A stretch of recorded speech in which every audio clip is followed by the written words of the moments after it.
Good morning, welcome to Zee Telugu debate. నా పేరు సందీప్. ఇక 42% బీసీ రిజర్వేషన్లపై ఉత్కంఠ కొనసాగుతుంది. ఓవైపు హైకోర్టు విధించిన గడువు ముంచుకొస్తుండగా మరోవైపు ఢిల్లీలో రేవంత్ సర్కార్ ప్రయత్నాలు తీవ్రతరం చేసింది. కులగణనపై ఢిల్లీలో CM Revanth Reddy, deputy CM Bhatti Vikramarka power point presentation ఇచ్చారు. సోషల్ జస్టిస్ కాంగ్రెస్ తోనే సాధ్యమని రాహుల్ గాంధీ అన్నారు. ఇక మరోవైపు రేవంత్ సర్కార్ పంపిన ఆర్డినెన్స్ ను గవర్నర్ కేంద్ర హోంశాఖకు పంపారు.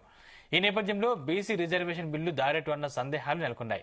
ఇదే అంశంపై ఇవాళ డిబేట్ లో చర్చిద్దాం. డిబేట్ లో మనతో పాటు పాల్గొంటున్నారు డాక్టర్ శేషు గారు, అనలిస్టు, అదేవిధంగా రమేష్ గారు కాంగ్రెస్ నుంచి, బీజేపీ నుంచి అల్జాపూర్ శ్రీనివాస్ గారు. ముందుగా శేషు గారు, గుడ్ మార్నింగ్. నమస్కారం. శేషు గారు, ఏం చెప్తారు అంటే దాదాపు 10-11 రోజులుగా గవర్నర్ దగ్గర ఆర్డినెన్స్ ఉంది. దాని తర్వాత ఇక్కడ ఉన్నటువంటి న్యాయవాదులతో, అదేవిధంగా అడ్వకేట్లతో చర్చించారు. నాకు తెలిసి ఇక్కడ సక్సెస్ కన్నట్టు కనిపించింది. దాని తర్వాత కేంద్ర హోంశాఖకు పంపించారు. సో దీన్ని ఎట్లా చూస్తారు, ఎలా చూడాలి? మీకు జీ న్యూస్ ప్రేక్షకులకు, ప్యానెల్లో ఉన్నటువంటి పెద్దలకు నమస్కారం.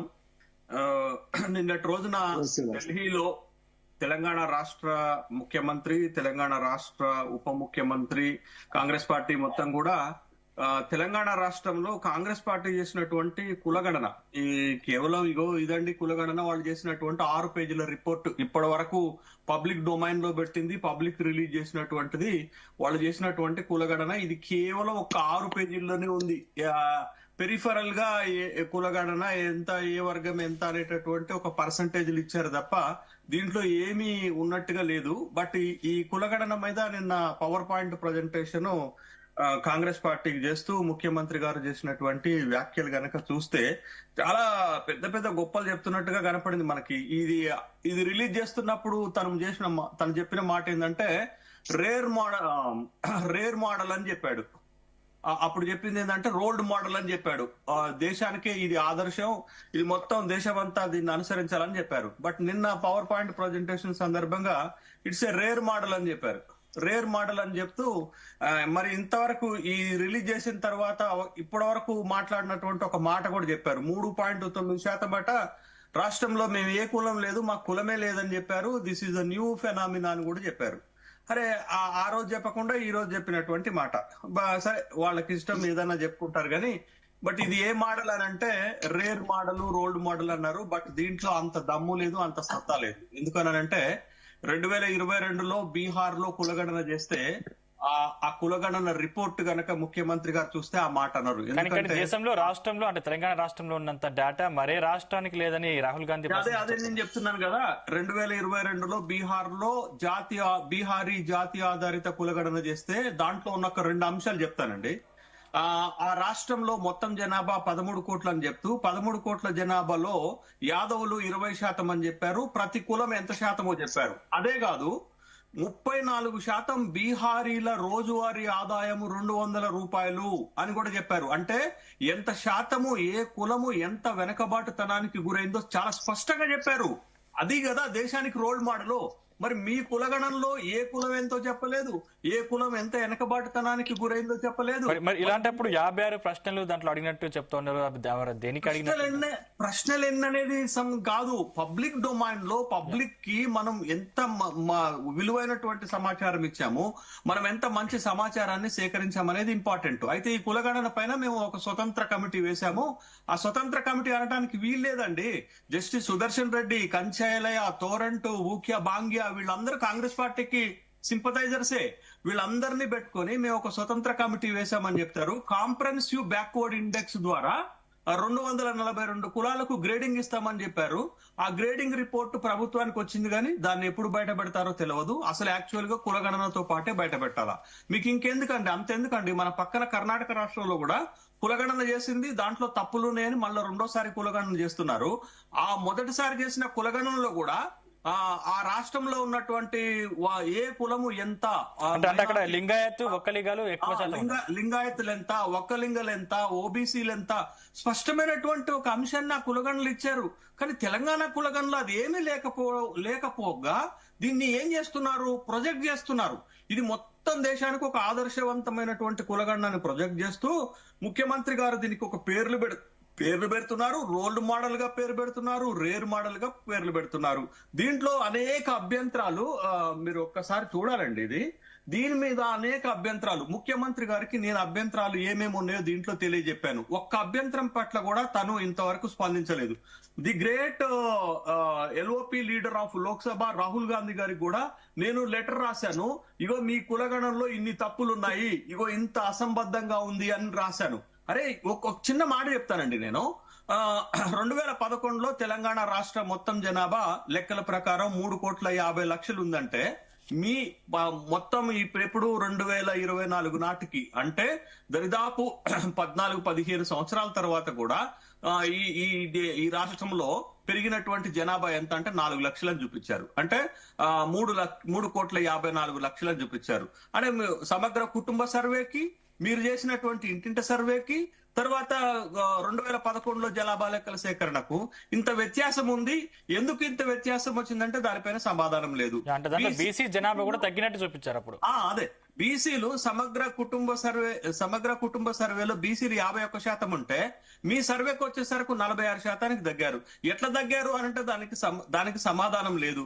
బట్ ఇట్లాంటి అనేకమైనటువంటి లోపాలు దీంట్లో ఉన్నాయి. మరి ఇప్పుడు మీరు చూడండి సార్, ఇప్పుడు 2011 జనాభాలో ఎస్సీల జనాభా 15% అంటే మీరు 17% అని లెక్క చూపించారు. ఓకే, బాగుంది. ఎస్టీల జనాభా 2011లో 9% అంటే మీ సర్వేలో 10% అని చూపించారు. మరి ఓబీసీలకు వచ్చేసరికి ఏమైందండి? బీసీలకు వచ్చేసరికి ఏమైందండి? అప్పుడు బీసీలు 51% ఉంటే ఇప్పుడు 46% ఎట్లా తగ్గారు? తర్వాత తెలంగాణ రాష్ట్రంలో ఈ సర్వేలో బీసీలు పాల్గొనలేదు. పాల్గొనేవారు కేవలం ఎక్కువ శాతం మంది బీసీలే ఉన్నారని పాల్గొనే వాళ్ళు 3.9% మంది మాత్రమే. తెలంగాణ రాష్ట్రంలో 242 కులాలు ఉన్నాయండి. 242 కులాల్లో అగ్రవర్ణాలు ఉంది 18 కులాలండి.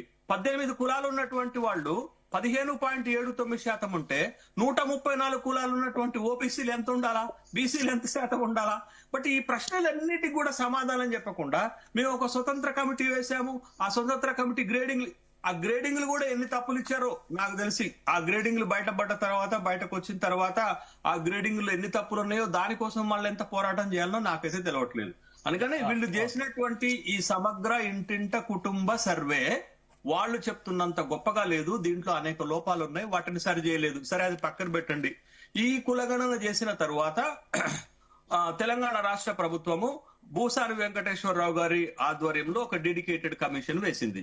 ఆ డెడికేటెడ్ కమిషన్ రిపోర్ట్ ప్రకారమే మేము తెలంగాణలో ఉన్నటువంటి బీసీలకు స్థానిక సంస్థల ఎన్నికల్లో రిజర్వేషన్లను 42% పెంచుతున్నామనేటటువంటి వాళ్ళ కామారెడ్డి డిక్లరేషన్ హామీ మేరకు శాసనసభలో బిల్లు పెట్టారు. ఆ బిల్లు ఏకగ్రీవంగా ఆమోదించారు.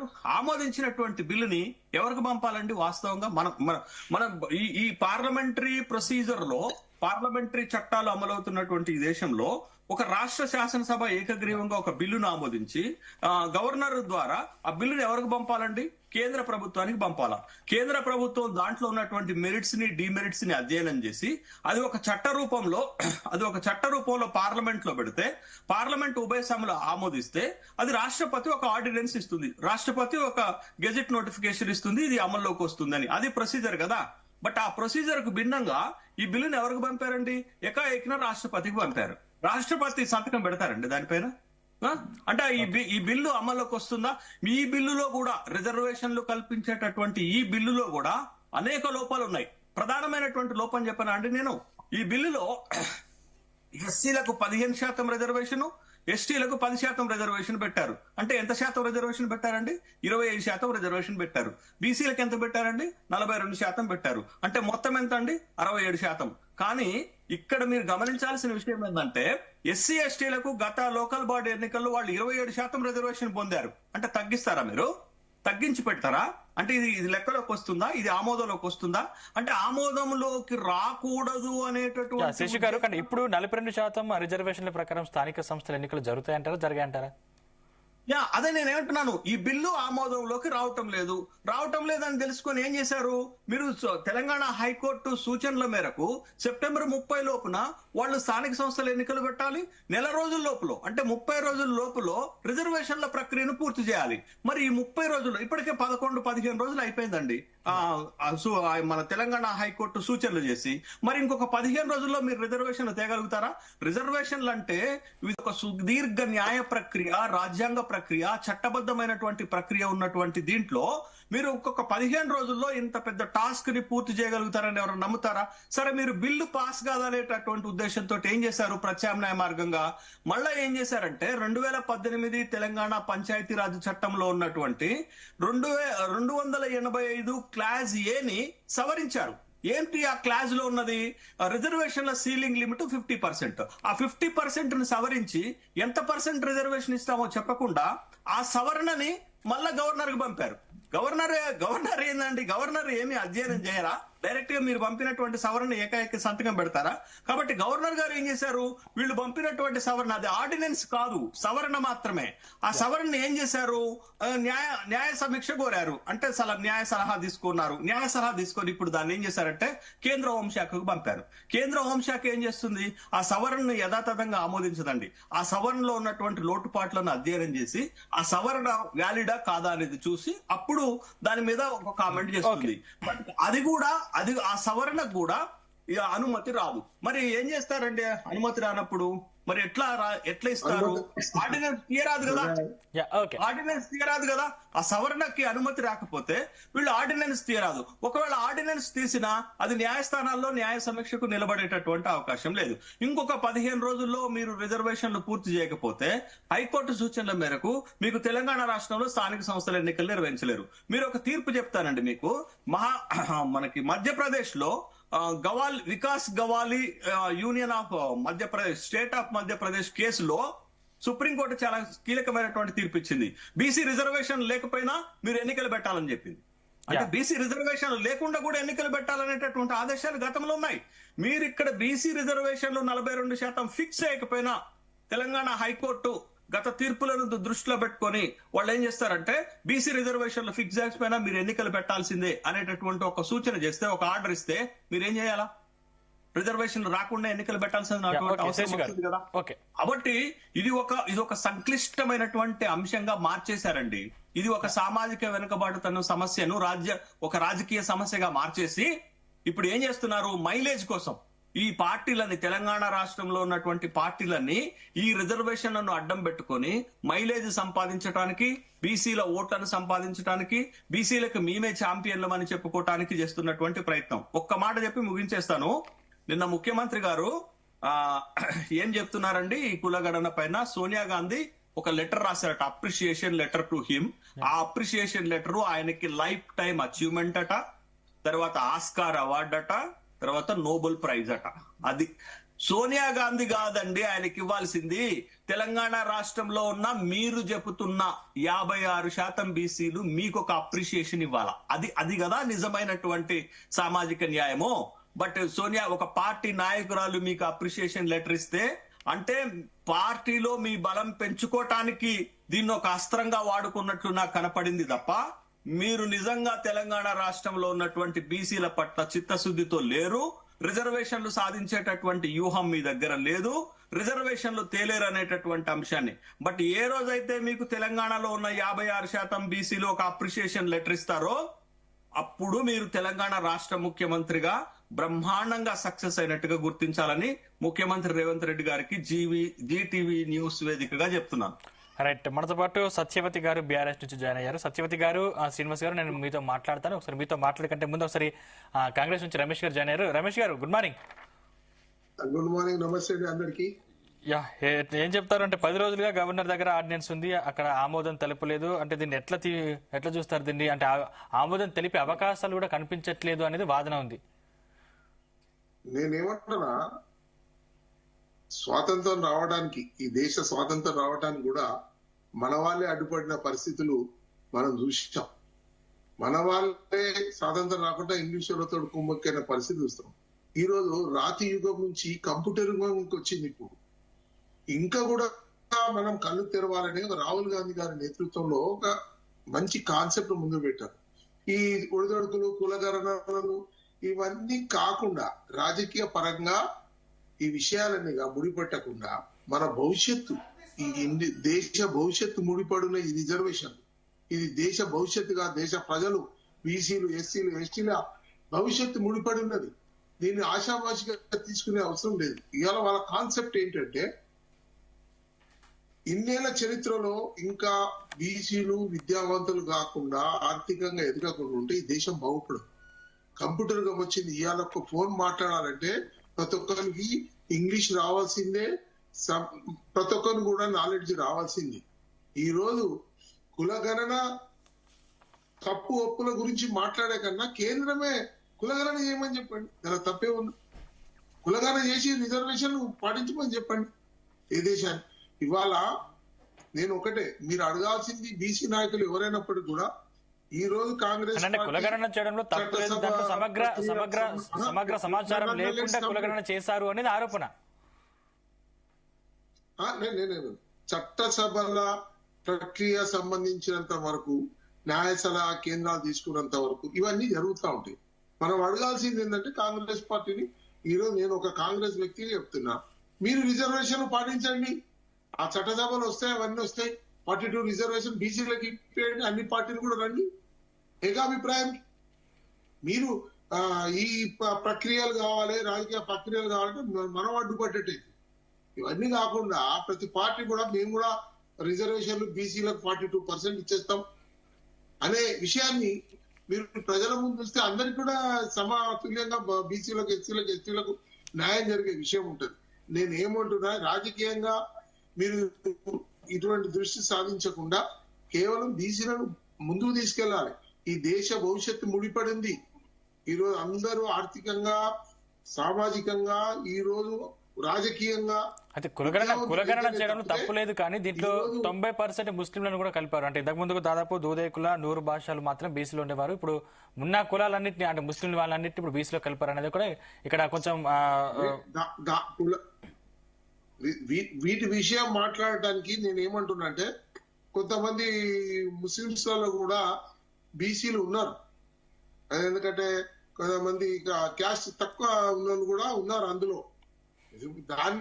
దాని గురించి చర్చ వేరే చేయాల్సిన అవసరం ఉంటది. ఈ రోజు మిత్రుడు మాట్లాడాడు కదా, నేను అనేది అంటే రాజకీయ కోణం నుంచి కాకుండా మనం సక్సెస్ఫుల్ అయ్యేది ఏ రకంగా బలైన వర్గాలు అభివృద్ధి చెందుతారు, రిజర్వేషన్ల ద్వారానే అవుతారు, రాజకీయంగా ఎదిగినాడు అవుతారు, విద్యావంతులు అయినాడు ఎదుగుతారు, ఈ రోజు సంపన్నులు అయినాడు ఎదుగుతారు. ఇప్పుడు ఇంకా బీసీలకు ఆ సంక్షేమ పథకం, ఈ సంక్షేమ పథకం చేతులు. ఇప్పుడు విదేశాలలో కూడా మన భారతీయులు సాఫ్ట్వేర్ కంపెనీలో పెద్ద అమెరికాలో కానీ ఇక్కడ కానీ, నేను ఉన్నాను కదా ఇప్పుడు అమెరికా నుంచే మాట్లాడుతున్నా, ఎక్కడ కానీ అభివృద్ధి చెందుతున్నారు మన వాళ్ళు.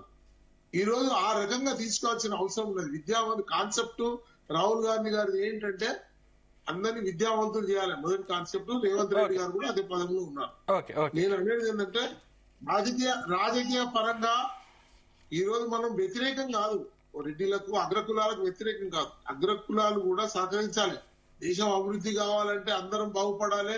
ఇది ఒక మంచి దేశంగా అభివృద్ధి చెందాలంటే ప్రతి ఒక్కరు కూడా భాగస్వామ్యం కావాల్సిన అవసరం ఉన్నది. ఇందులో ఒకరు కిందికి మీదికైనా తారతమ్యం లేకుండా ఎదగాల్సిన అవసరం ఉన్నది. ఆనాడే దేశం బాగుపడుతుంది. ఇంకేం లేదు, స్వాతంత్రం వచ్చి 70 ఏళ్ళు అయింది.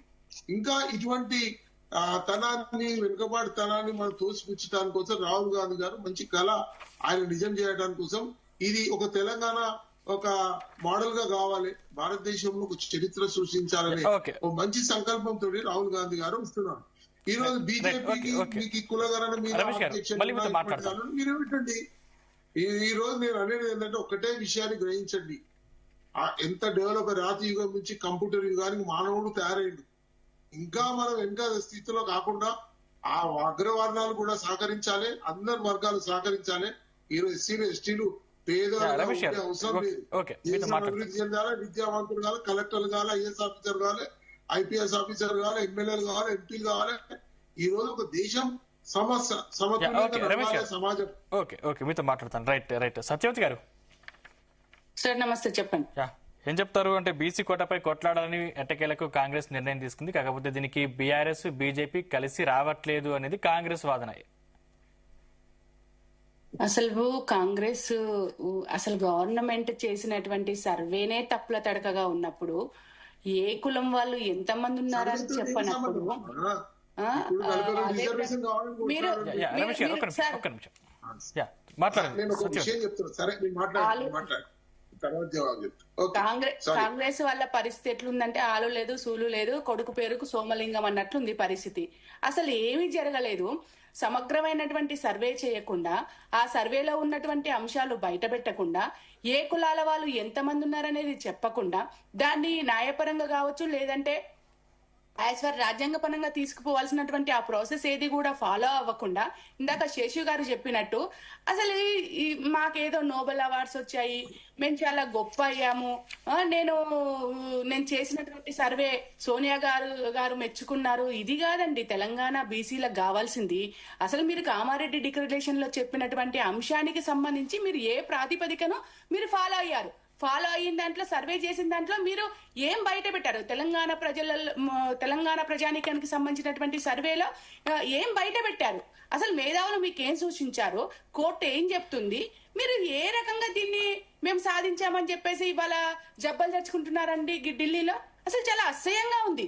ఇంకొక వైపు రమేష్ గారు మాట్లాడుతున్నారు. ఏం మాట్లాడుతున్నారు రమేష్ గారు? ఏం మాట్లాడుతున్నారు? మాట్లాడుతున్నారు మీరు. స్వతంత్రానికి అడ్డుపడిందే మీ కాంగ్రెస్ వాళ్ళండి. మళ్ళీ ఓపెన్ గా మాట్లాడుకుంటే అది వేరే చర్చ. గానీ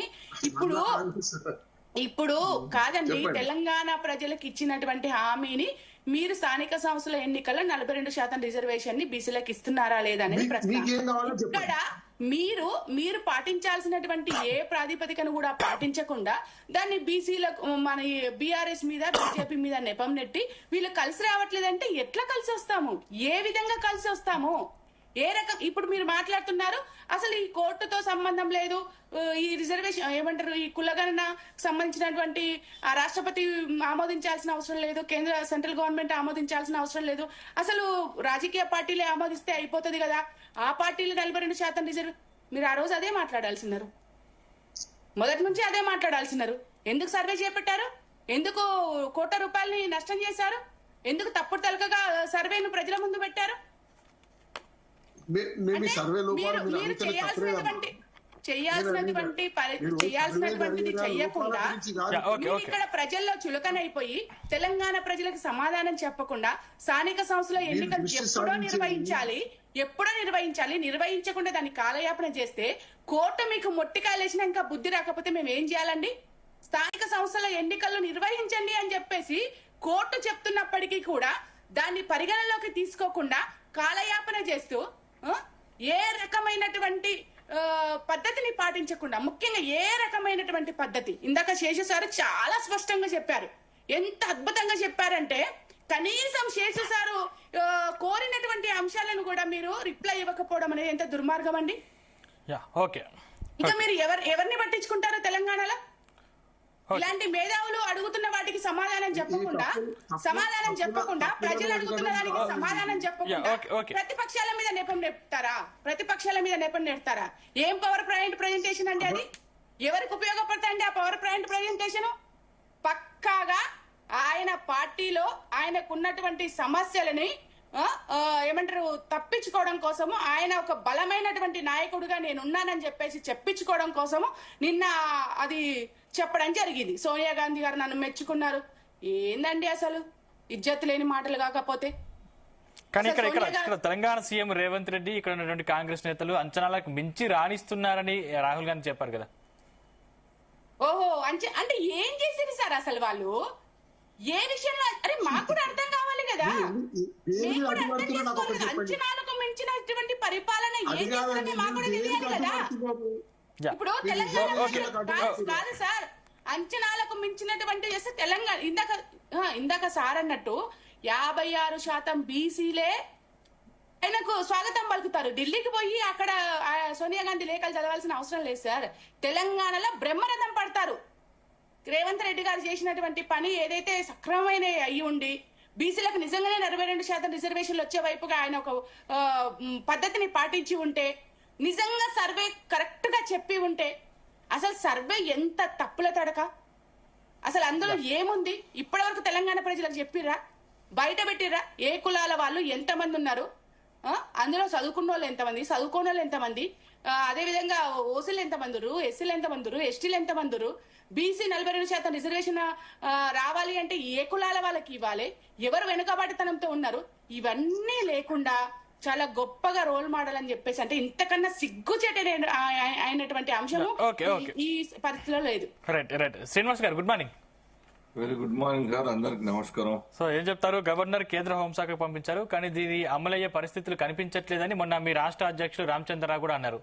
నిజంగా అమలయ్యే పరిస్థితులు లేవా? ఈ విషయం కాంగ్రెస్ పార్టీకి తెలియదా? కాంగ్రెస్ పార్టీ ప్రభుత్వంలో ఉన్నటువంటి పార్టీ, ప్రభుత్వం రాష్ట్ర ప్రభుత్వం మొత్తం కూడా వాళ్ళకు కూడా తెలుసు, అందరికి కూడా తెలుసు ఆ ప్రొసీజర్ ఏంది, ఆ ప్రాసెస్ ఏ రకంగా ఫాలో కావాలి, అది ఎట్లా సాధ్యమవుతుంది, అవన్నీ కూడా తెలిసి అసాధ్యమని తెలిసి కూడాను వాళ్ళంతా కూడా ప్రామిస్ చేసినారు ఓట్ల కోసం.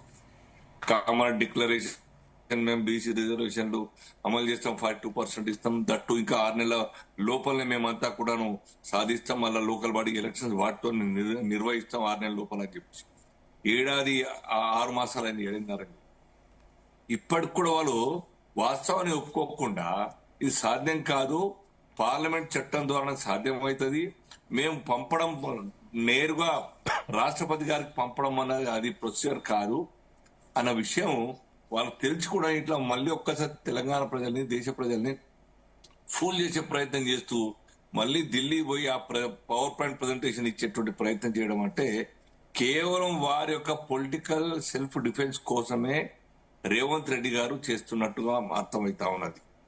నేను కాంగ్రెస్ నాయకుల్ని, ఎమ్మెల్యేని నేను కోరుతా ఉన్నా, మీ ప్రాంతాల్లో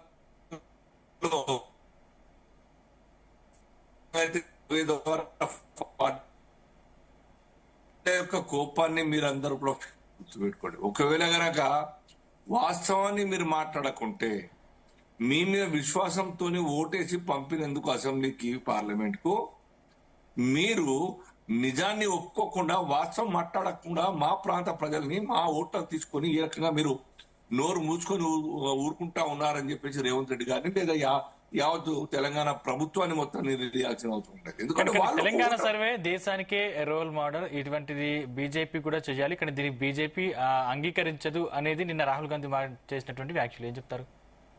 విచిత్రం అనిపిస్తుంది, కళ్ళ ముందర కనబడుతున్నది కదా ఎంత మేరకు అక్కడ షార్ట్ ఫాల్ ఉంది. వాస్తవ జనాభా ఎంత, రికార్డ్కి వచ్చిన జనాభా ఎంత, 3.5% పైన ఉన్నటువంటి ఒక జనాభా మా కులంతో సంబంధం లేదన్న విషయం ఎవరైనా చెప్తారండి? నాకు ఒక కాంగ్రెస్ నాయకుడు చెప్పడం జరిగింది, మా ఇంటి పక్కన వచ్చినారు, మా ఇంటికి రాలే, ఏం చెప్పాలా అని. మళ్ళీ వస్తాం సార్, మళ్ళీ వస్తాం సార్, మళ్ళీ రాలేదు. ఇది వాస్తవ పరిస్థితి. ఇది పోని కులగణన దేశవ్యాప్తంగా జరగాలి కానీ దానికి లీగల్ శాంక్టిటీ అంటూ ఉండదు. లోకల్ బాడీ ఎలక్షన్స్ కోసం రిజర్వేషన్ కల్పిస్తారని చెప్పడం కారణంగా ఆ డెడికేషన్ కమిషన్ వేయడం, దాని యొక్క కమిటీ, అది కూడా మొత్తం రిపోర్ట్ రాలేదు. వాళ్ళ యొక్క సంతృప్తి కోసమే వీళ్ళంతా తయారు చేస్తున్నారు, వీళ్ళ మాటకు వాళ్ళు సై అన్నారు. ఇది ఏ రకంగా ఆ కమిటీలో జస్టిస్, మా రిటైర్డ్ జస్టిస్ జడ్జ్ కూడా ఉన్నారు, వాళ్ళకు కూడా తెలియదా అండి పార్లమెంట్ బిల్ పాస్ కావాలని చెప్పేసి డైరెక్ట్ ప్రెసిడెంట్ పంపడం ఇది కరెక్ట్ కాదన్న విషయం. మోరోవర్ ఒక్కసారి కాదు, శేషు గారు చెప్పినట్టుగా కర్ణాటకలో ఆగిపోయింది, బీహార్ లో ఆగిపోయింది, ఇక్కడ కూడా 34% ఎట్టా కిందికి వచ్చింది. లోకల్ బాడీ ఎలక్షన్స్ లో during BRS government high court strictures కారణంగానే కదా. ఇవన్నీ కూడా తెలిసిన తర్వాత సుప్రీంకోర్టు ఇప్పటికి కూడా పెండింగ్ లో ఉన్నది అక్కడ. అంటే ఇవన్నీ జరగకపోతే స్థానిక సంస్థల ఎన్నికల పరిస్థితి ఏంటి శ్రీనివాస్ గారు? స్థానిక సంస్థల ఎన్నికల పరిస్థితి ఏంటి? దానికి దీనికి ఏం సంబంధం అని అర్థం కాదు.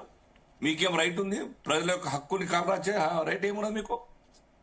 1.5 years నుంచి గ్రామాల్లో గ్రామ పంచాయతీలు ఉంటాయి, సర్కారులు ఉంటాయి, గ్రామ ప్రభుత్వాలు.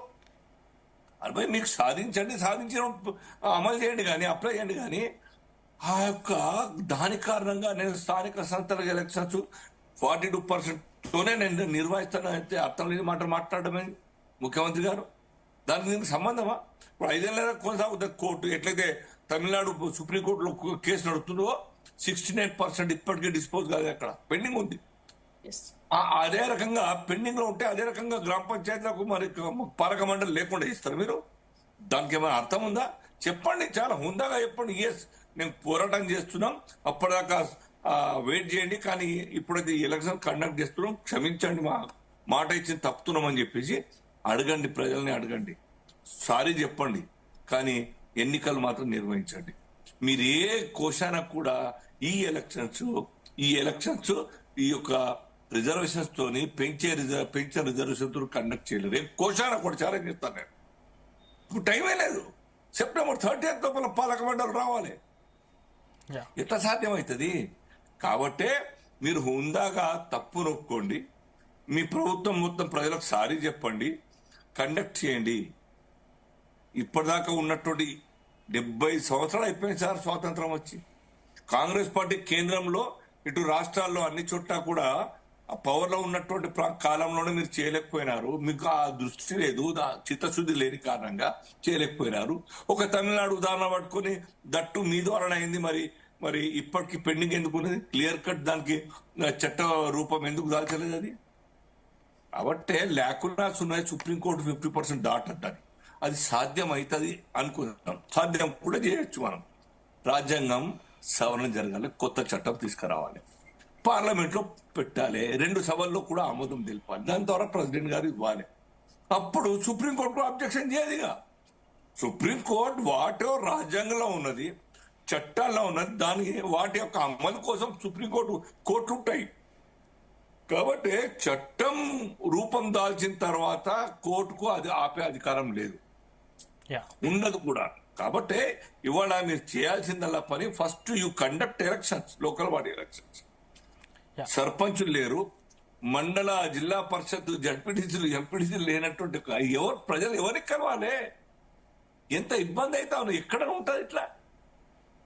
ఇది గవర్నమెంట్ యొక్క దుశ్చర్య తప్ప ఇంకేం లేదు. ప్రజల్ని నయవంచన చేయడం తప్ప ఏం లేదు. ఓట్ల కోసం ఇన్ని అబద్ధాలు ఆడుతూ కాలయాపన చేసి ప్రజాపాలన గ్రామ పంచాయతీలు లేకుండా చేస్తే ఎట్లా ఉంటది? మీకు ఎట్లా మనసు వస్తుంది? రాష్ట్రంలో ప్రభుత్వం లేకుండా ఆఫీసర్ల మీద నడుపుతామా? ఎందుకుంటే 6 నెలల కాలం మాత్రమే, ఎందుకుంటే ధర్మం ప్రభుత్వం, ఎందుకుంటే 6 నెలలు? మీరైతే 1.5 సంవత్సరాలు దాటిపోయాయి ఎలక్షన్స్ లేకుండా గ్రామ పంచాయతీలకు మండళ్లకు. కాబట్టి ఇప్పటికన్నా కనువిప్పు తెచ్చుకోండి. అక్కడ పోయి సోనియా గాంధీ, రాహుల్ గాంధీ గారిను వారి యొక్క ప్లీజ్ చేయడం కోసం మీ యొక్క పదవి కాపాడుకోవడానికి చేయాల్సిన అవసరం లేదు. వాళ్ళకు కూడా తెలుసు. వాళ్ళకి తెలియకుండా ఎట్లా ఉంటాయి? వాళ్ళు ఇన్ని సంవత్సరాల నుంచి చాలా ఓల్డెస్ట్ పార్టీ కాంగ్రెస్ పార్టీ. వాళ్ళకి తెలియదు చట్టాలు ఏమున్నాయి, అమలు ఏమైతే అమలు ఏం కాని పరిస్థితి ఉంటాయని అన్ని తెలుసు వాళ్ళకు కూడా. స్కూల్ చేస్తా ఉన్నారు ఎంటైర్ కాంగ్రెస్ పార్టీ దేశానికి. రమేష్ గారు, నేను ఒక్క నిమిషం మాట్లాడండి, చెప్పండి. తర్వాత శేషి గారు. హలో, చెప్పండి రమేష్ గారు, మాట్లాడండి. మనము ఒక బీసీ అభివృద్ధి, బీసీల అభివృద్ధి కావాలని కోరుకున్నాం. మనం కులగణన విషయాన్ని మాట్లాడద్దు. కులగణన విషయం లోపల ప్రభుత్వ పరంగా మీకు ఒక నెంబర్ ఇచ్చి రాని వాళ్ళు నెంబర్ ఇచ్చుకొని చెప్పుకోవచ్చు, చేపించుకోవచ్చు అనే ఒక ఆప్షన్ కూడా కాంగ్రెస్ పార్టీ ఇచ్చింది. దాని గురించి మనం డిస్కస్ చేసి మన టైం వేస్ట్ చేయడం కాదు. ఇప్పుడు శ్రీనివాస్ బైసం మాట్లాడారు, పార్లమెంట్ లో బిల్లు పాస్ కావాలి, ఇటు లోక్సభలో అటు రాజ్యసభ ప్రధానంగా ప్రెసిడెంట్ కి పంపాలి. మనము ఈ రోజు దాన్ని ప్రోత్సహించాలి. మనం ఏ పార్టీ వ్యక్తులమైనప్పటికీ కూడా ఒక బీసీ నాయకులంగా ఈ రోజు ఈ విషయాలలో కులగారు తప్పులు జరిగినాయి, తప్పిదాలు జరిగినాయి, అది ఇవన్నీ దీని మీద కాన్సన్ట్రేషన్ కన్నా దీని మీద కావాల్స్తే మనం ఏం చేయాలో దాని గురించి మనం మాట్లాడుకునే అవసరం ఉంటుంది. ఇప్పుడు మన భవిష్యత్తు, బీసీల భవిష్యత్తును, ఈ దేశ భవిష్యత్తుకు ముడిపడున్న విషయాలు గ్రహించాల్సిన అవసరం ఉంది. ఈ రోజు మన బీజేపీ నాయకులైనా టీఆర్ఎస్ నాయకులైనా ప్రతి ఒక్కరు కూడా మనం సహకరించాల్సిన అవసరం ఉన్నది. బిల్లు పాస్ చేయడానికి ఎంత టైం పడుతుందండి? పార్లమెంట్ లో అసలు ఇంట్రెస్ట్ ఉండి బీజేపీ ప్రభుత్వం ఒక బిల్లు పాస్ చేయడానికి వాళ్ళ ముందుకు వస్తే దాని గురించి మంచి చేయడానికి ఆలోచించి ఇలా చేస్తే బాగుంటుందని బిల్లు పాస్ చేయొచ్చు. దానికి కాదు చేయరాదు అనే విషయం ఏమైనా ఉంటుందా? సుప్రీంకోర్టు అయినా మీరు అన్నట్టు సుప్రీంకోర్టు కూడా అమలైన మన ఆమోదం చెందిన పార్లమెంట్ లో ఆమోదం చెందిన ఏ బిల్లునైనా దాన్ని అక్రమంగా నడిచే విధానంలో జ్యుడిషియరీ ఉంటుంది. దానిలో జ్యుడిషియరీ పాత్ర అంతవరకే. మనము బిల్లు పాస్ చేసుకునే పరిస్థితిలో మనం ఉండాలి. ఇక పోరాట మీ పార్టీలో మా పార్టీలో మేము, అది మన దేశ అభివృద్ధికి ముడిపడిన విషయాలు మీకు గ్రహిస్తేనే ఇంకా స్వాతంత్రం అభివృద్ధి పట్టించుకోలేదు దాని గురించి ఒకరి సార్ శ్రీనివాస్ బాయ్ అడిగిందని అభివృద్ధి ఒక్క రోజులో అవుతుందా? ఇలా ఇన్నేళ్ల చరిత్రలో కంప్యూటర్ యుగాన్ని దాకా తీసుకొచ్చినాం. 400 మంది సోల్జర్స్ లేరు, 2 ట్యాంకర్లు, కరెంట్ లేదు, 2 బస్సులు, ఇక్కడ ప్రాజెక్టులు లేవు, నీళ్లు లేవు, మంచి లేదు, చెడ్డు లేదు. అటువంటి స్వాతంత్రాన్ని ఈ రోజు మంచి ఉన్నత దేశాల సమతుల్యంగా తీసుకుపోయింది. ఎన్నో కాంగ్రెస్ పార్టీ కాక వేరే పార్టీ వచ్చి బంగారం తాకబెట్టి అభిప్రాయించింది. ఏం చేస్తే వేరే పార్టీకి వచ్చినప్పుడు దాన్ని విడిపించినాం. టీవీ నరసింహరావు గ్లోబలైజేషన్ ప్రైవేటైజేషన్ నుంచి ఈ దేశ భవిష్యత్తులో తీర్చిదిద్ది. ఇవాళ సాఫ్ట్వేర్ కంపెనీ అన్ని కూడా ఈరోజు ముందుకు వచ్చింది. ఇప్పుడు రాహుల్ గాంధీ గారి నేతృత్వంలో కేవలం ప్రతి ఒక్క బీసీలు ఎడ్యుకేటెడ్ కావాలి, ఎస్సీలు ఎడ్యుకేటెడ్ కావాలి, ఎస్టీలు చదవాలి, ఈ తారతమ్యం పోవాలి. అందరు ఎడ్యుకేటెడ్ అయి అందరు అయిన తర్వాత అభివృద్ధిలో రిజర్వేషన్లు జరగాలి కంపల్సరీ. ఇది ఇక్కడే కాదు, ఎమ్మెల్యే, ఎంబీసీ, ఎంపీలు కూడా కావాలి. ఈ రోజు మాట్లాడకన్నా మీరు ఏదైనా దానికి ఆల్టర్నేట్ ఆలోచించుకొని మన టైం వేస్ట్ చేయకండి. మీ పార్టీలో మీ పార్టీలను ముందు పెట్టుకొని దీన్ని ఎట్లా చేస్తే బాగుంటుందని డిస్కస్ చేస్తే శేషు గారు తప్పిదాలు తీస్తే ఏమొస్తుంది? రమేష్ గారు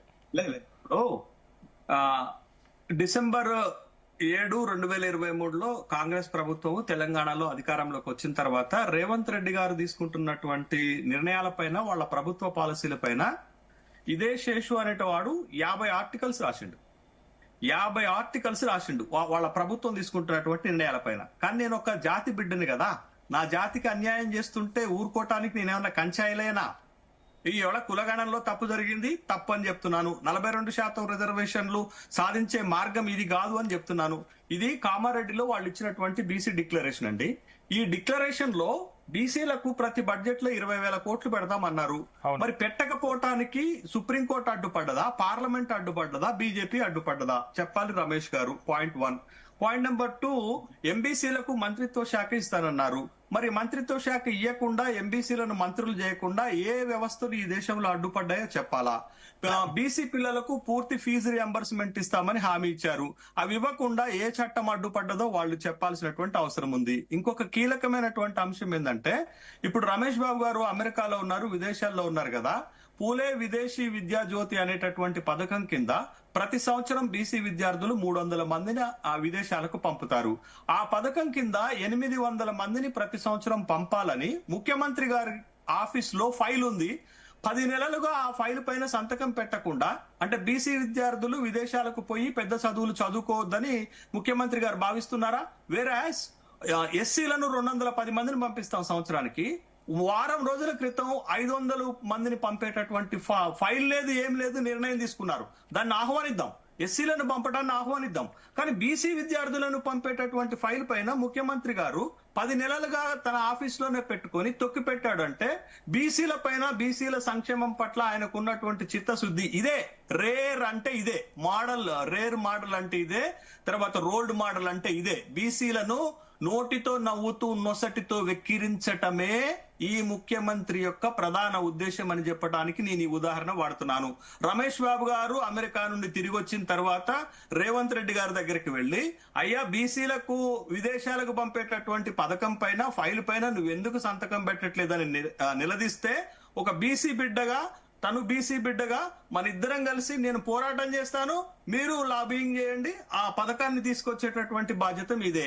ఇగో ఇది అండి బిల్లు పెట్టిందండి కాంగ్రెస్ ప్రభుత్వం, పెట్టినటువంటి బిల్లు ఇదండి. ఆ 42% రిజర్వేషన్ కి ఏ చట్టమైనా, ఏ కోర్టు అయినా, ఏ వ్యవస్థలైనా రిజర్వేషన్లు ఇవ్వాలంటే సహేతుకమైనటువంటి ప్రాతిపదిక బిల్లులో పెట్టాలండి. 42% రిజర్వేషన్లు సాధించడానికి మీరు పెట్టినటువంటి ప్రాతిపదిక ఏందండి? తమిళనాడులో 50% రిజర్వేషన్లు సాధించడానికి ఒక పక్కా ప్రూఫ్స్ ఉన్నాయి, సహేతుకమైనటువంటి కారణాలు ఉన్నాయి. దానితోటి రాష్ట్ర ప్రభుత్వం కృషి మేరకు కేంద్రం సహకారంతో రిజర్వేషన్లు సాధించారు. నేను మళ్ళీ చెప్తున్నాను, తమిళనాడులో రిజర్వేషన్లు రావటానికి వాళ్ళు ఒక ప్రధానమైన సహేతుకమైన కారణం చూపించారు. ఎందుకు రిజర్వేషన్లు పెంచుతున్నామని రాష్ట్ర ప్రభుత్వం కృషి వల్ల కేంద్రం సహకారంతో రిజర్వేషన్లు సాధించారు. మరి మీరు పంపినటువంటి బిల్లులో ఏముందండి? రిజర్వేషన్లు ఎందుకు పెంచుతున్నామనేటటువంటి విషయం స్పష్టంగా చెప్పారా? ఇంకా బీసీలు వెనుకబాటుతనంతో ఉన్నారు కాబట్టి మేము రిజర్వేషన్లు 42% పెంచుతున్నా ఉన్నారు. ఏ బీసీలు అండి? ఏబీసీలు వెనకబడి ఉన్నారు, ఎంబీసీలు వెనకబడి ఉన్నారు, సంచార జాతులు వెనకబడి ఉన్నారు. వాళ్ళకి 1990 నుండి ఇప్పటి వరకు స్థానిక సంస్థల్లో రాజకీయాధికారం దక్కలేదు కాబట్టి, ఆ కులాలకు ప్రాతినిధ్యం లేదు కాబట్టి, ఆ కులాలకు ప్రాతినిధ్యం దక్కటానికి, ఆ కులాలకు రాజకీయ అధికారం దక్కటానికి మేము రిజర్వేషన్లు పెంచుతున్నామని మీ కమిషన్ ఎందుకు దీంట్లో రిపోర్ట్లో పెట్టలేదు? అంటే ఒక సహేతుకమైన కారణం పెట్టకుండా ఒక పెరిఫరల్ గా ఒక లెటర్ రాసినట్టుగా ఒక బిల్లు బట్టి రిజర్వేషన్లు ఇవ్వమంటే కేంద్రం ఇస్తుందా? రిజర్వేషన్లు ఇవ్వమంటే పార్లమెంట్ ఇస్తుందా? రిజర్వేషన్లకు మద్దతు తెలపమంటే సుప్రీంకోర్టు మద్దతు తెలుపుతుందా? కాబట్టి ఇవన్నీ కాదండి. ఎవరిని మోసం చేస్తారు మీరు? సామాన్యులను మోసం చేయండి, వీటిపైన చదవనటువంటి వాళ్ళను మోసం చేయండి, మా బీసీ సంఘాలను మోసం చేయండి, మమ్మల్ని కాదు. మేము ప్రతి అంశంలో లోపం ఎక్కడుందో చెప్తున్నాము, ఎందుకు లోపం ఉందో చెప్తున్నాము, ఏ మార్గాలు అనుసరించాలో చెప్తున్నాము. కానీ రాష్ట్ర ప్రభుత్వం పట్టించుకోవట్లేదు. అంటే రిజర్వేషన్లు సాధించేటటువంటి ప్రక్రియ. ఇప్పుడు కులగణన తప్పే, తర్వాత బిల్లు తప్పే, తర్వాత సవరణ చేశారు, మన గవర్నర్ కు పంపింది తప్పే, రేపు ఆర్డినెన్స్ వస్తే నిలబడదు, ఇది తప్పే. ఇక ఇప్పుడు ఏమంటున్నారంటే, ఇప్పుడు వర్షాకాల సమావేశాలు జరుగుతున్నాయి కాబట్టి వర్షాకాల సమావేశాల్లో మేము కేంద్రంలో లేకపోతే పార్లమెంట్ లో లాబింగ్ చేస్తామంటున్నారు. లాబింగ్ తో కాదండి, మీరు చేయాల్సిన పని ఏంటో తెలుసా? మీకు 100 మంది లోక్సభ సభ్యులు మీ పార్టీ తరపున ప్రాతినిధ్యం వహిస్తున్నారు. ఒక్క 50 మంది సంతకాలు పెట్టి బీసీలకు 42% రిజర్వేషన్లు ఇచ్చే ప్రైవేట్ బిల్లుని మేము లోక్సభలో పెడుతున్నామంటే పెట్టండి. ప్రైవేట్ బిల్లుతో రిజర్వేషన్ రాదు. దేశమంతా చర్చ జరుగుతుంది, దేశమంతా చర్చ జరుగుతుంది. కేంద్ర ప్రభుత్వానికి ఒక బలమైనటువంటి సంకేతం పోతుంది.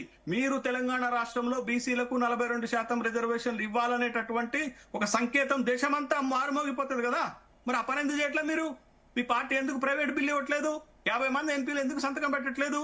అంటే ఎవరిని మోసం చేసేటటువంటి ప్రక్రియను మీరు చేస్తున్నారు. అంత తెలివి తక్కువ వాళ్ళు ఎవరు లేరండి ఇక్కడ. ఇవాళ కాంగ్రెస్ పార్టీకి నిజమైనటువంటి చిత్తశుద్ధి ఉంటే రిజర్వేషన్లు సాధించేటటువంటి మార్గాలు, ఒకటి పోరాటం, రెండోది లాబింగ్, మూడోది చట్టం. బట్ ఈ పోరాటంలో మీరు ఒక 50 మంది ఎంపీలు సంతకం పెట్టి పార్లమెంట్ లో ప్రైవేట్ బిల్లు పెట్టండి. వర్షాకాల సమావేశాల్లో పెద్ద చర్చ జరుగుతుంది దేశవ్యాప్తంగా. ప్రజలందరూ దీని గురించి మాట్లాడుకుంటారు, దేశమంతా దీని గురించి మాట్లాడుకుంటుంది. రాజకీయ పార్టీల వైఖరి బయటపడుతుంది, ముఖ్యంగా భారతీయ జనతా పార్టీ వైఖరి బయటపడుతుంది. మద్దతు ఇస్తామా లేదా అనేటటువంటి విషయం బయటపడుతుంది. ఎందుకు ప్రైవేట్ బిల్లు పెట్టట్లేదు? మీరు పెట్టండి. ఇప్పుడు మీకు రేవంత్ రెడ్డి గారు ఇవాళ తెలంగాణలో ఉన్నటువంటి 56% బీసీల తరపున ఇవాళ రాహుల్ గాంధీకి చెప్పి, రాహుల్ గాంధీ లోక్సభలో ప్రతిపక్ష నాయకుడు కాబట్టి ఒక ప్రైవేట్ బిల్లు పెట్టి చర్చకు తీసుకురండి. ఇవాళ దేశం ముందు పెట్టండి 42% రిజర్వేషన్ ని. ఎందుకు పెట్టట్లేదు మీరు? అంటే మీ బిల్లులో బలం ఉండదు, మీ ఆర్డినెన్స్ లో సాహిత్యకత ఉండదు, మీకు చట్టసభల్లో పోరాడేటటువంటి అంశాన్ని సీరియస్ గా తీసుకోరు. రిజర్వేషన్లు ఎట్లా వస్తాయండి? రిజర్వేషన్లు రావాలంటే ఒక సుదీర్ఘమైనటువంటి ప్రక్రియ. తమిళనాడులో అంత ఆషామాషిగా రాలేదు. మీరు బీహార్ లో కొట్టుడు పోయింది మన కళ్ళ ముందే. మనకంటే ముందు కులగణన చేశారు, మనకంటే ముందు రిజర్వేషన్లు పెంచారు, మన కళ్ళ ముందే పాట్నా కోర్టు కొట్టేసింది, మన కళ్ళ ముందే సుప్రీంకోర్టు కొట్టేసింది. బట్ మనం సాధించేటటువంటి క్రమంలో ఆ లోపాలన్నిటిని బేరుజు వేసుకొని మళ్ళా ఆ లోపాలు అరైజ్ కాకుండా, మళ్ళా ఆ లోపాలు పునరావృతం కాకుండా రిజర్వేషన్లు సాధించేటటువంటి మార్గంలో నడవాల్సిన దగ్గర రాజకీయం చేసి విమర్శలు చేసుకుంటూ కేంద్రం అడ్డుపడుతుందని వీళ్ళు చెప్తారు.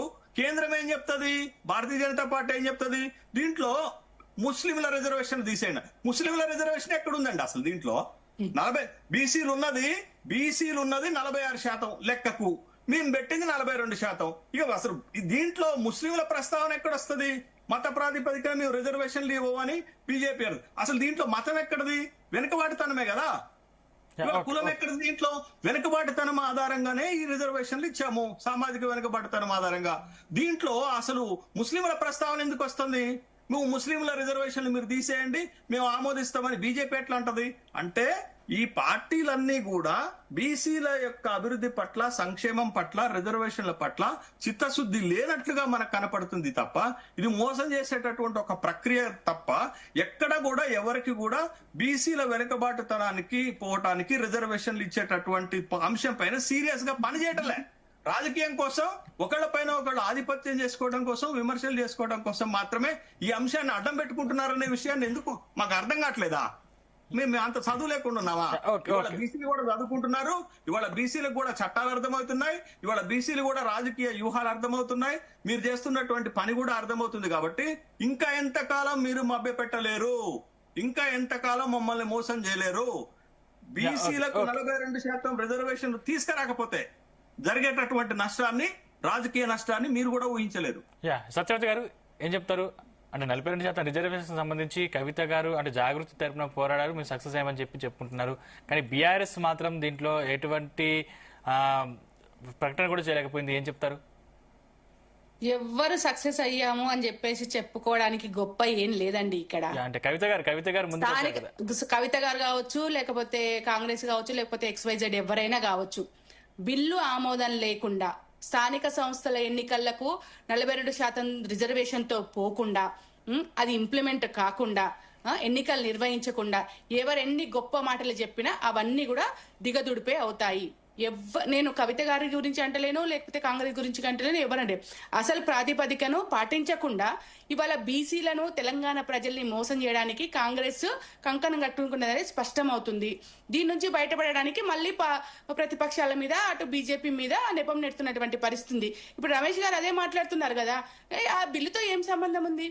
లేకపోతే 42% రిజర్వేషన్స్ పార్టీల వాళ్ళే ఇంప్లిమెంట్ చేసుకుంటే అయిపోతుంది కదా అని చెప్పి చాలా సింపుల్ గా మాట్లాడుతున్నారు. అసలు ఈసారి ఇట్లుంటాడా, లేకపోతే కాంగ్రెస్ పార్టీలో ఉన్న వాళ్ళందరూ ఇట్లనే ఉన్నారా?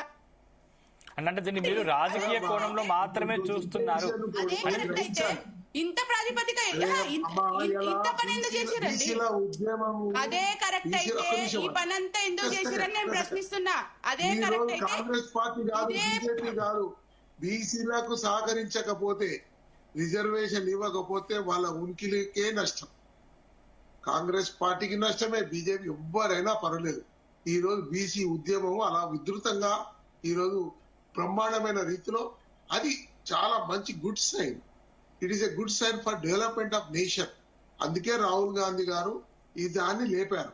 రాహుల్ గాంధీ గారి దృష్టి ఏముందంటే బీసీ నిజమైన లాభం పొందాలి, ఎడ్యుకేటెడ్ కావాలి, చదువుకోవాలి, మంచి ఉద్యోగాలు రావాలి, ఆర్థికంగా ఎదగాలి, ఇది కాన్సెప్ట్. బీసీలు ఎడ్యుకేట్ అయ్యి బీసీలకు అన్ని రంగాల్లో వాళ్ళ జనాభా ప్రాతిపదిక మీద రిజర్వేషన్లు కావాలని కొట్లాడడం అనేది బీసీల గొప్పతనం అండి, కాంగ్రెస్ పార్టీ గొప్పతనం కాదు. బీసీలందరూ ఐక్యమయ్యి మాకు అన్ని రంగాలలో సమానంగా హక్కులు రావాలి, మా జనాభా ప్రాతిపదిక మీద అని చెప్పేసి కొట్లాడుతున్నది బీసీలు, బీసీ మేధావులు, శేషుసార్ లాంటి వాళ్ళు.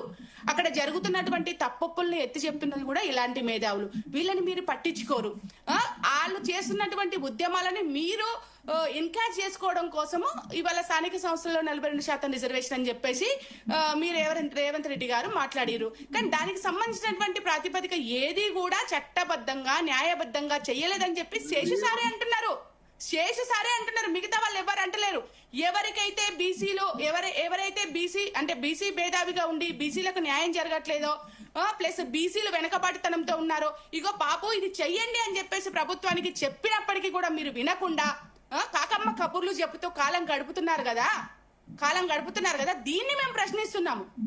బీసీ ఉద్యమం వేరు, బీసీ మేధావులు ప్రశ్నిస్తున్నది వేరు, బీసీ పోరాటం వేరు.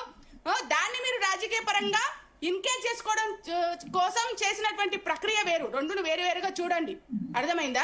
వాళ్ళు చేసినటువంటి పోరాటానికి మీరు రాజకీయంగా కోసం చేసినటువంటి ప్రక్రియ ఇది సరైనది కాదని చెప్పేసి మేము అంటున్నాము.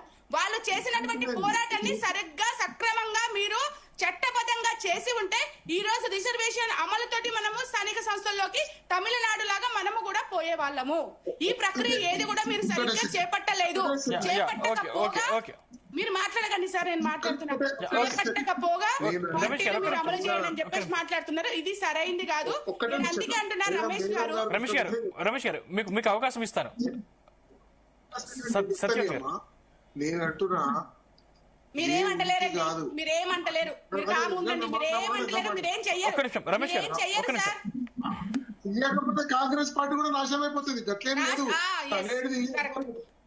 రేపు కాంగ్రెస్ పార్టీకి జరిగే నష్టము శేషు సార్ అన్నట్టు ఊహించలేనంత జరుగుతుంది. ఊహించలేనంత జరుగుతుంది. ప్రజల డబ్బుల్ని వృధా చేసి, కాలయాపన చేసి, పరిపాలన సరిగ్గా చేయకుండా బీసీలను మోసం చేసినటువంటి అంశం ఏదైతే ఉందో రేపు స్థానిక సంస్థల ఎన్నికల్లో ఖచ్చితంగా బయటపడుతుంది. రైట్ రైట్ రైట్ శ్రీనివాస్ గారు ఒక్క నిమిషం రమేష్ గారు ఒక్క నిమిషం మీతో మాట్లాడతాను, మీకు అవకాశం ఇస్తాను. కాంగ్రెస్ పార్టీ రమేష్ గారు ఒక్క నిమిషం. శ్రీనివాస్, కాంగ్రెస్ పార్టీ ఈ రకంగా దేశం మొత్తానికి లేదా తెలంగాణ ప్రజల్ని మొత్తంగా కూడా భ్రమలో పెట్టేసి లాభం పొందాలనే ప్రయత్నం చేస్తుందాన్నే భారతీయ జనతా పార్టీ అర్థం చేసుకున్నది. ఈ విషయంలో చాలా కేటగిరికల్ గా కేంద్ర ప్రభుత్వం ఒక నిర్ణయం తీసుకున్నది. కేవలం తెలంగాణ మాత్రం కాదు, ఉదాహరణకు తమిళనాడు చెప్పడమే కాదు, దేశవ్యాప్తంగా ఈ సమస్యను ఒక పర్మనెంట్ సొల్యూషన్ సాధించాలని చెప్పేసి కుల గణన చేపట్టింది అధికారికంగా. దానికి ఒక 1 year 2-3 months లో కంప్లీట్ అయితే దేశవ్యాప్తంగా ఒక పిక్చర్ ముందుకు రాని అద్దంలాగా కళ్ళ ముందరకు వస్తే ఏ రాష్ట్రంలో ఏ సామాజిక వర్గం వెనుకబాటు ఉన్నది, వారి యొక్క ఆర్థిక పరిస్థితి, సామాజిక పరిస్థితి, పొలిటికల్ పరిస్థితి ఇవన్నీ ముందరకు వచ్చిన తర్వాత చట్టసభలో ప్రవేశపెడతాం, ప్రపోజ్ చేస్తాం అవి బిల్లుగా. అప్పుడు కాంగ్రెస్ పార్టీ సపోర్ట్ చేయండి, మిగతా పార్టీలు సపోర్ట్ చేయండి, సాధిస్తాం మనం. కానీ ఏకాఏకిన రాత్రి నిద్ర కనబడ్డది, కామెడీ పోదాం, డిక్లేర్ చేద్దామంటే ఇది అర్థం లేని మాటలు. నిజంగా కూడా చాలా బాధేస్తున్నది. ఇప్పటికి కూడా ఇంకా అదే మాట, ఫూల్ చేసే మాటలు మాట్లాడతాము. ఒక్కరైనా మాట్లాడుతున్నారు ఇది కరెక్ట్ కాదని చెప్పేసి. విదిన్ ది పార్టీ కూడా వాళ్ళ అంతరాత్మక కూడా జీవనం సాధ్యం కాదని చెప్పింది. వాళ్ళ హయాంలో జరిగినటువంటి ప్రపోజల్స్ ఇంకా ఫైనల్ సుప్రీంకోర్టులో ఇంకా డిస్పోజ్ కాలేని పరిస్థితి.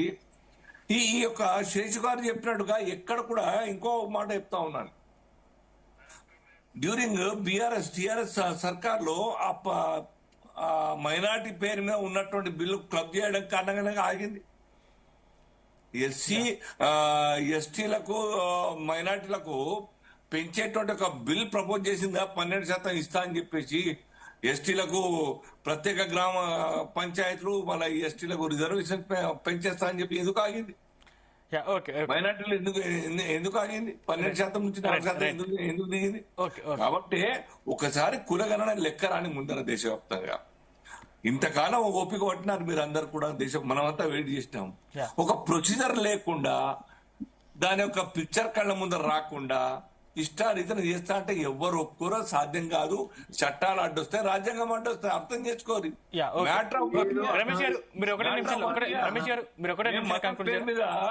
మతం పేరు మీద అనే మాట మాట్లాడుతున్నామండి. బాబాసాహెబ్ అంబేద్కర్ గారి యొక్క రాజ్యాంగం రచనలో ఆ మత ఆధారిత రిజర్వేషన్ ఉండకూడదు, లేవు అని చెప్పి స్పష్టంగా చెప్పింది రాజ్యాంగం, చెప్పింది. డిఫరెంట్ గా ఆర్థిక పరిస్థితి వారి వెనుకబాటుతలు పెట్టుకొని కొన్ని వర్గాలు కల్పించబడది. అది గుజరాత్ లాంటి రాష్ట్రాల్లో కూడా అమలైతా ఉన్నది, యూపీలో అమలైతా ఉన్నది. మేము మనం కూడా ఒప్పుకుంటాం దాన్ని. రమేష్ గారు రిజర్వేషన్ ఇస్తాం. శ్రీనివాస్ గారు సమయం చాలా తక్కువ ఉంది. శ్రీనివాస్ గారు ఓకే రమేష్ గారు నేను ఒక్క నిమిషం చెప్తాను. శ్రీనివాస్, తప్పిదాలు ఎదగడం తప్పితే మన భవిష్యత్తులో బలైన వర్గాలకు ఇలాంటి లాభం చేస్తే మంచిగా ఉంటుందనే సజెషన్ బైసాబ్ మంచిగా నువ్వు నేను అనేది ఒక మంచి గ్రహించు. ఇప్పుడు మనకు కావాల్సింది దేశ భవిష్యత్తు, బలైన వర్గాలు, ఎస్సీలు, ఎస్టీలు అందరూ కూడా విద్యావంతులు గారు ఎదగాలనే సంకల్పము. ఆ సంకల్పాన్ని సహకరిస్తారా లేదా? కేవలం ఇవే పట్టుకు మీరు బిల్లు పాస్ చేస్తానికి మీరు కూడా ముందుకెళ్ళండి, రండి, సహకరించండి. ఎంతసేపు బిల్లు పాస్ చేయాలని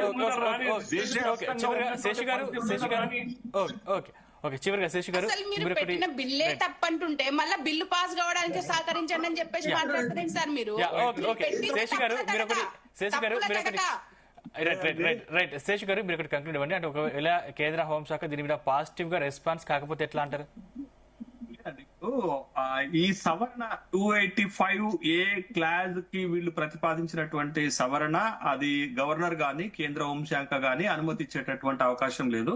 ఒకవేళ అనుమతి రాకపోతే రాష్ట్ర ప్రభుత్వం దాని స్థాయిలో ఆర్డినెన్స్ తీసుకునేటటువంటి అవకాశం కూడా లేదు. అంటే అటు బిల్లు పాస్ కాక, బిల్లు పైన నిర్ణయం రాక, ఇటు ఆర్డినెన్స్ తీయలేకపోవటం వల్ల ఇప్పుడు రాబోతున్నటువంటి సెప్టెంబర్ 30 లోపు ఎన్నికలు జరగాల్సినటువంటి అవసరం ఉంది. కాబట్టి ఆ లోపల ఈ 42% రిజర్వేషన్ ని సాధించలేకపోతారు అనేటటువంటి అభిప్రాయం అయితే నాకు ఉన్నది. ఒకవేళ అట్లా లేనప్పుడు ఏం చేయాలి అంటే 3 రాజకీయ పార్టీలు బాధ్యత తీసుకోవాలి. ఎందుకనంటే ఇవాళ చట్టసభల్లో బీసీలకు రిజర్వేషన్ లేవు, స్థానిక సంస్థల్లో మాత్రమే బీసీలకు రిజర్వేషన్లు ఉన్నాయి. 34% నుంచి 23% గతంలో తప్పిదాల వల్ల తగ్గిపోయినటువంటి నేపథ్యంలో 3 పార్టీలు బాధ్యత తీసుకొని 3 పార్టీలు కూడా 42% పార్టీ పరమైనటువంటి రిజర్వేషన్ల ద్వారా 3 పార్టీలు కూడా, ఒక పార్టీ నిర్ణయం తీసుకుంటే అది సరిపోదండి.